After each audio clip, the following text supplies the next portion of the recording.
Welcome back to Airbnb Hosting 101. In this video, I will guide you how you can disable the red receipt that is sent to a guest or a host when you read their messages on Airbnb. And as always, no fluff, just pure actionable advice. So let's dive in. Let me quickly show you what I mean by the red receipt. So when you're having a conversation on Airbnb, you will see this message when the other person has read the message. For example, in this case, you can see read by Osama, and the same way you can see read by Prayas. So Airbnb by default sends this red receipt to increase the transparency on the platform. If you do not want this red receipt to be sent for some reason, there is a way you can switch this off and the other person won't know when you have read a message. And to do that, you need to log into Airbnb from your computer. Once you're logged in, just go over to the top right where you will see your profile image. Click on that and then choose account option here. And on the accounts page, click on privacy and sharing option.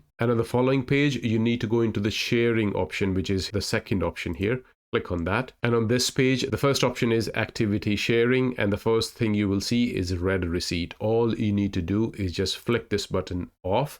And after that, the other person won't be able to see whether you have read their message or not. There could be various reasons why you would want to do that, so I won't go into that detail, but this is how you can stop sending red receipts to your messages. And with that, I hope you find this video useful. Please do like this video and subscribe to my channel. Have a wonderful day wherever you are. Until next time, bye-bye.